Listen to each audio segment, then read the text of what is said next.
हाँ, तो good morning बच्चों। एक्चुअली में यहाँ से चर्म उद्योग पढ़ाना था, रह गया था ये। तो जानवरों की खाल से प्राप्त चमड़ा प्राप्त करते हैं, उस जिसका उपयोग बेल्ट, जैकेट, जूता, बैग आदि बनाने में किया जाता है।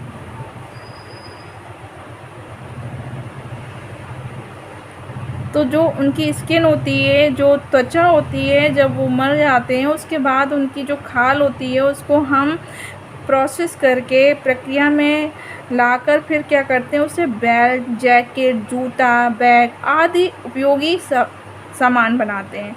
श्रृंगार, सजावट की वस्तुएं, औषधि आदि के लिए भी जीव जंतुओं की उपयोगिता है। अब ये बॉक्स में दिया हुआ है, थोड़ा सा इम्पॉर्टेंट है, इसे भी जान लेते हैं। केचुए भूमि के अंदर रहता है। केचुआ देखा है आपने? केचुआ क्या होता है? ज़मीन के अंदर रहता है और ये ज़मीन को क्या बनाता है? भूमि को उपजाऊ बनाने में मदद करता है, इसलिए इसे किसानों का मित्र कहते हैं, क्योंकि मिट्टी को उपजाऊ बना देता है। तो किसानों का मित्र हुआ ना, इसीलिए। अब इसके प्रश्न उत्तर देखेंगे, ठीक है।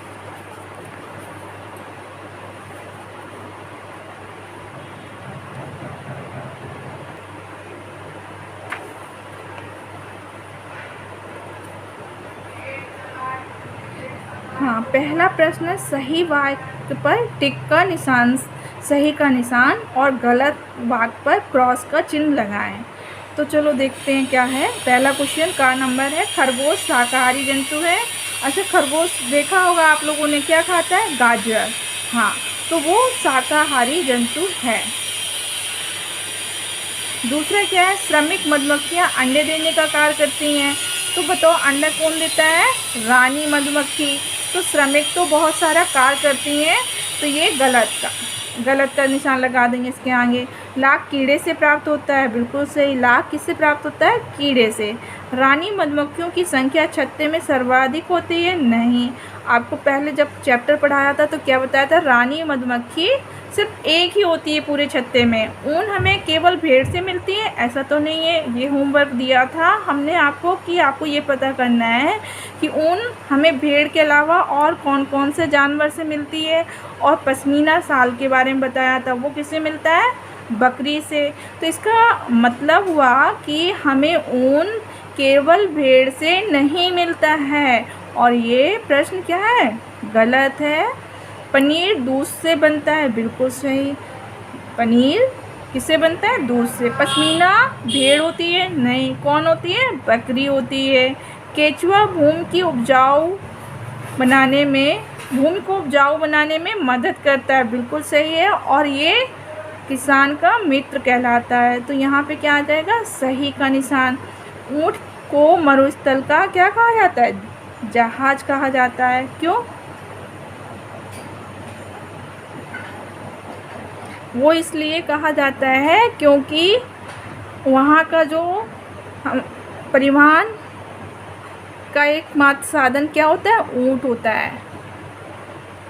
तो इसमें टिक लगा लेते हैं। खरगोश शाकाहारी जंतु है, बिल्कुल है। श्रमिक मधुमक्खियाँ अंडे देने का कार्य करती हैं, नहीं। लाख कीड़े से प्राप्त होता है, यस, हाँ। रानी मधुमक्खी की संख्या छत्ते में सर्वाधिक होती है, नहीं, मात्र एक होती है। ऊन हमें केवल भेड़ से मिलता है, नहीं, और भी जीव जंतुओं से मिलता है। पनीर दूध से बनता है, यस, ये क्रॉस लगा देंगे, ठीक है। पनीर दूध से बनता है। पश्मीना भेड़ होती है, नहीं। क्या होती है? बकरी होती है। केचुआ भूमि को उपजाऊ बनाने में मदद करता है, यस। ऊँट को मरुस्थल का क्या कहा जाता है? जहाज। आगे के क्वेश्चंस देखेंगे। आगे के क्वेश्चन में क्या करना है हमें?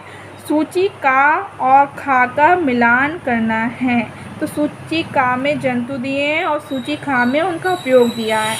तो पहला जो का में दिया है, भेड़। भेड़ से क्या मिलता है? ऊन।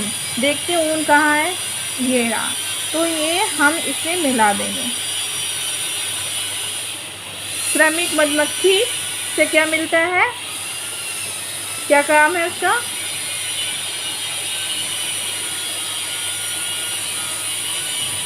मधुमक्खी का वास स्थान, सवारी, फूलों का रस चूसने का कार्य होता है। ठीक है। बैल से क्या करते हैं?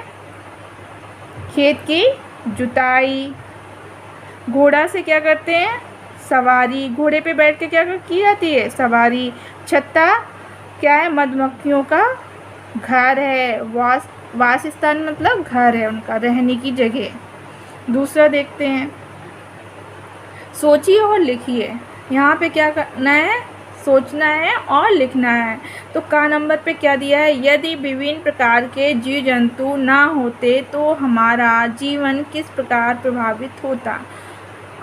आपको ऐसे इसमें सोचना है, कल्पना करनी है कि अगर विभिन्न प्रकार के जो जीव जंतु आपको दिखाई देते हैं, आपके आसपास है, गाय, भैंस, बकरी, घोड़ा, गधा, कुत्ता, जिन जिन जानवरों को आप देखते हैं, अगर वो आपके जीवन में नहीं होते, हमारे जीवन में, तो हम कैसे प्रभावित होते। अगर गाय, भैंस, बकरी नहीं होती तो क्या नहीं होता? हमें दूध नहीं मिलता, उनसे भोज्य पदार्थ जो बनाते हैं वो नहीं बन पाते। बैल हमारे किस कार्य में काम आता है? खेतों की जुताई के काम में आता था, अभी भी आता है, कहीं कहीं पे अभी भी होता है। और सवारी बैलगाड़ी के काम आता था। पहले जब हमारे ये संसाधन उपलब्ध नहीं थे आने जाने के, इतने तकनीकी रूप से इतना डेवलप नहीं था, तब हम बैलगाड़ी, घोड़ा गाड़ी का इस्तेमाल करते थे। आपने छत्ते कहाँ कहाँ देखे हैं तो ये बताना है। आसपास अपने घरों के पेड़ों पर, दीवारों पर छत्ते देखे हैं तो वो चीज़ें आपको लिखनी है। फिर छत्ते में कितने प्रकार की मधुमक्खियाँ होती हैं, तो हमने ये जाना था कि अभी जब पाठ पढ़ रहे थे कि 3 प्रकार की मधुमक्खियाँ होती हैं। एक जो सिर्फ एक होती है वो रानी मधुमक्खी होती है, कुछ श्रमिक मधुमक्खी होती हैं, मादा श्रमिक मधुमक्खी होती हैं, कुछ नर मधुमक्खी होते हैं। भोजन के आधार पर जीव जंतु कितने प्रकार के होते हैं, उदाहरण देते हुए लिखिए। भोजन के आधार पर जीव जंतु 2 प्रकार के होते हैं, और कौन कौन से होते हैं? शाकाहारी, मांसाहारी, और कुछ ऐसे भी होते हैं जो दोनों तरह का भोजन करते हैं, साग सब्जी भी खाते हैं और मांस भी खाते हैं, उनको क्या बोलते हैं? सर्वाहारी। तो उदाहरण देते हुए लिख देंगे। मधुमक्खी शाला से आप क्या समझते हो? मधुमक्खी शाला में क्या काम होता है? मधुमक्खी शाला में मधु मतलब शहद बनाने का कार्य होता है।